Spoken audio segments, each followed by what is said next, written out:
Hello friends, welcome to my YouTube channel A to Z pharmacy GK. Friends, आज के इस video lecture में हम डिस्कस करेंगे यूपी बोर्ड क्लास 10 2023 का विज्ञान का जो क्वेश्चन पेपर है, जिसका कोड है 824 के। इस वीडियो में हम इस प्रश्न पत्र का जो भी एमसीक्यू क्वेश्चन है, इस वीडियो लेक्चर में हम चर्चा करेंगे। तो चलिए वीडियो को स्टार्ट करते हैं। यदि वीडियो पसंद आए तो वीडियो को लाइक करिए, चैनल को सब्सक्राइब करिए। चलिए वीडियो को स्टार्ट करते हैं।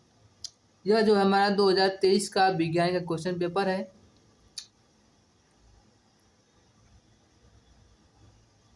इसमें आपसे जो है पार्ट ए जो है बहुविकल्पी प्रश्न, जिसमें आपसे फिजिक्स का क्वेश्चन आपका रहता है और केमिस्ट्री और जो है बायोलॉजी का क्वेश्चन जो इंक्लूड होता है। ठीक है, कुल मिलाकर आपसे 20 क्वेश्चन पूछता है, जो एक एक नंबर का होता है। ठीक है, जिसमें पहला क्वेश्चन पार्ट ए का पहला क्वेश्चन दिया है कि किसी वस्तु का वास्तविक एवं बड़ा प्रतिबिंब बनाने के लिए उसे अवतल दर्पण की किस स्थिति में रखना होगा। ऑप्शन ए है वक्रता केंद्र सी पर, ऑप्शन बी है वक्रता केंद्र सी और फोकस बिंदु एफ के बीच में, ऑप्शन नंबर सी है दर्पण के ध्रुव पी पर, और ऑप्शन नंबर डी है दर्पण के ध्रुव पी और फोकस बिंदु एफ के बीच में।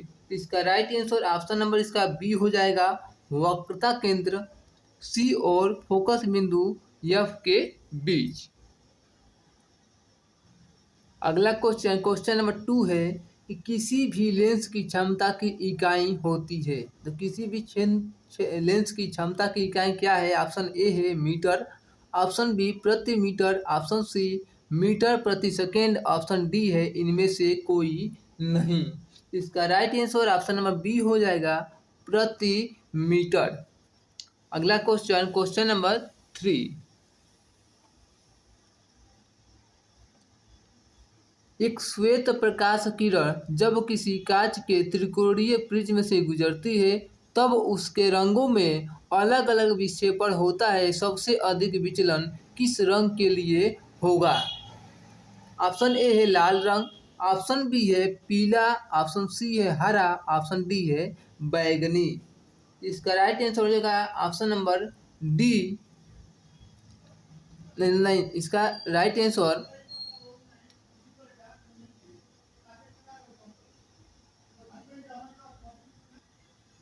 इसका right answer option number D होगा, बैगनी। ठीक है, पूछ रहा है इसमें सबसे अधिक विचलन किस रंग के लिए होगा। तो सबसे अधिक जो होता है बैगनी के लिए होता है। अगर यही क्वेश्चन आपसे पूछता कि सबसे कम विचलन किस रंग के लिए होगा, इसका राइट आंसर क्या हो जाएगा, लाल में। लेकिन यहाँ पर आपसे पूछा है सबसे अधिक, तो इसका right answer option number D होगा। ठीक है, अगला क्वेश्चन नंबर 4 में आपसे पूछा है कि सूर्य श्वेताभ प्रतीत होता है। श्वेताभ मतलब सफ़ेद। ठीक है, तो ऑप्शन नंबर ए है सूर्योदय के काफ़ी पूर्व, ऑप्शन बी है सूर्योदय एवं सूर्यास्त के समय, ऑप्शन सी है दोपहर के समय, ऑप्शन डी है सूर्यास्त के काफ़ी बाद। तो इसका राइट आंसर ऑप्शन नंबर हो जाएगा सी पर, दोपहर के समय। दोपहर के समय क्या होगा, जो सूर्य होता है वो सफ़ेद प्रतीत होता है। ठीक है, क्वेश्चन नंबर 5 है किसी वस्तु चालक का प्रतिरोध निम्नलिखित में किस बात पर निर्भर करता है। ठीक है, तो देखिए यहाँ पर आपसे पूछा क्या है, किसी विद्युत चालक का प्रतिरोध निम्नलिखित में किस बात पर निर्भर करता है। तो देखिए चालक का प्रतिरोध जो है 4 बातों पर निर्भर करता है। पहला होता है क्या, चालक के लंबाई पर। ठीक है, चालक के जगह ऑप्शन नंबर ए दिया है कि चालक की लंबाई, ऑप्शन बी है चालक के पदार्थ का घनत्व, ऑप्शन सी है चालक का अनुप्रस्थ काट, ऑप्शन डी है चालक का आकार। ठीक है, तो इसका right answer option number D होगा, चालक का आकार। क्योंकि यहाँ पर पूछा है क्या है कि किस बात पर निर्भर नहीं करता है। ठीक है, तो देखिए किसी भी विद्युत चालक का जो प्रतिरोध होता है वो 4 बातों पर निर्भर करता है। पहला होता है चालक के क्षेत्रफल पर। ठीक है, दूसरा होता है चालक के पदार्थ पर, और चालक के लंबाई पर, और चालक के ताप पर। ठीक है, लेकिन यहाँ पर क्या है, किस बात पर निर्भर नहीं करता है। तो यहाँ पर क्या होगा, चालक के आकार पर। ठीक है, तो इसका राइट आंसर क्या होगा, पांचवा का डी हो जाएगा, चालक के आकार पर। ठीक है, क्वेश्चन नंबर 6 है, कब 4 विद्युत चालकों का संयोजन बनने पर उनका परिणामी प्रतिरोध न्यूनतम होगा। ठीक है, तो कब 4 विद्युत चालकों का संयोजन बनाने पर उसका परिणामी प्रतिरोध न्यूनतम होगा। तो इसका राइट आंसर ऑप्शन नंबर क्या होगा, ए होगा, सभी को समांतर क्रम में जोड़ा जाए। जब सभी को समांतर क्रम में जोड़ा जाए तो क्या होगा, इसका जो है प्रतिरोध न्यूनतम होगा। ठीक है, क्वेश्चन नंबर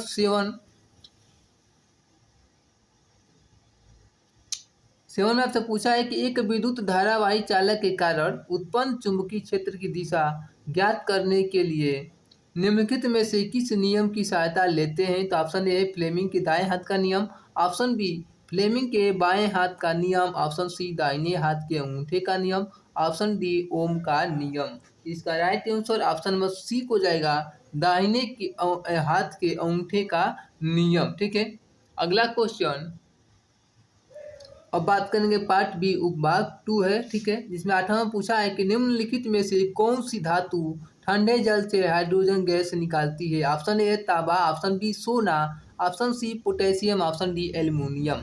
इसका right answer option number C को जाएगा, पोटेशियम। ठीक है, क्वेश्चन नंबर 9 में बात करेंगे निम्नलिखित में से एल्कीन है, एल्कीन कौन है। ऑप्शन ए है बी सी डी। ठीक है, तो इसका राइट आंसर क्या होगा, तो ऑप्शन नंबर बी होगा H2C डबल बॉन्ड CH2, क्योंकि एल्कीन में डबल बॉन्ड होता है। ठीक है, यह होगा इसका राइट आंसर। ठीक है, क्वेश्चन नंबर 10 पर बात करेंगे। अब 10 में आपसे पूछा है कि 1 बिलियन लाल लिटमस को नीला कर देता है। ठीक है, तो इसका pH मान क्या होगा, संभव है। ठीक है, इसका pH मान संभव है। ठीक है, तो जब लाल लिटमस पेपर को जो है लाल कर देता है तो ये क्या होगा, क्षार होगा। और ये जो क्या है, इसका right answer option number D को जाएगा, 8 होगा। ठीक है, क्वेश्चन नंबर 11 में आपसे पूछा है कि क्लोरीन के अणु में आबंध है। देखिए, क्लोरीन के अणु में आबंध है। ठीक है, देखिए क्लोरीन में क्या होता है, Cl2 होता है। इसको लिखेंगे आप Cl सिंगल बॉन्ड Cl। ठीक है, तो जो ये सिंगल बॉन्ड है इसको क्या कहते हैं, तो इसका right answer option number B होगा, एक सहसंयोजी आबंध। ठीक है, इसमें क्या पूछा है कि क्लोरीन के अणु में आबंध पाया जाता है। तो क्लोरीन के अणु में क्या पाया जाता है, एक सहसंयोजी आबंध पाया जाता है। ठीक है, अगला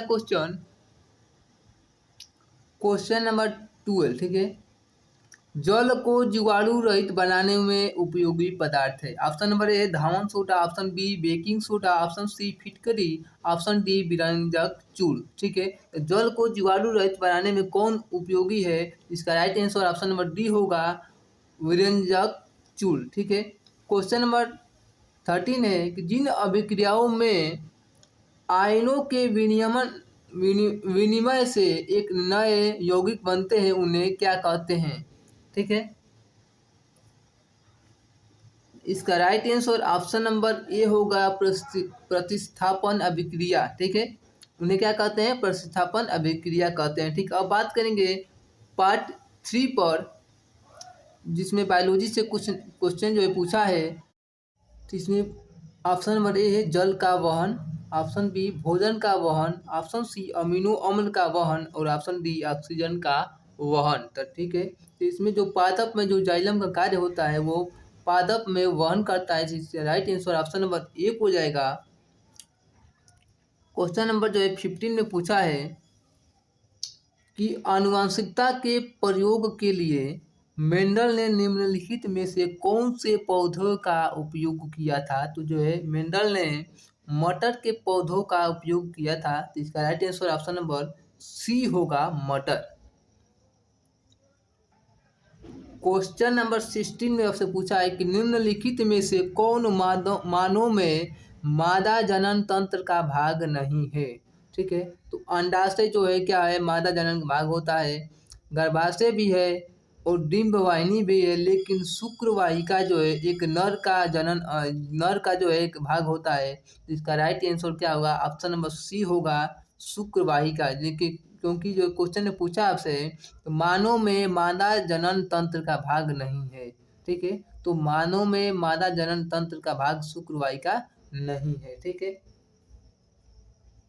क्वेश्चन नंबर जो है 17 में आपसे पूछा है कि स्वपोषी पोषण के लिए आवश्यक है। ठीक है, तो स्वपोषी पोषण के लिए जो है कार्बन डाइऑक्साइड और तथा जल की भी आवश्यकता होती है, क्लोरोफिल की भी आवश्यकता होती है, सूर्य का प्रकाश भी जरूरी है।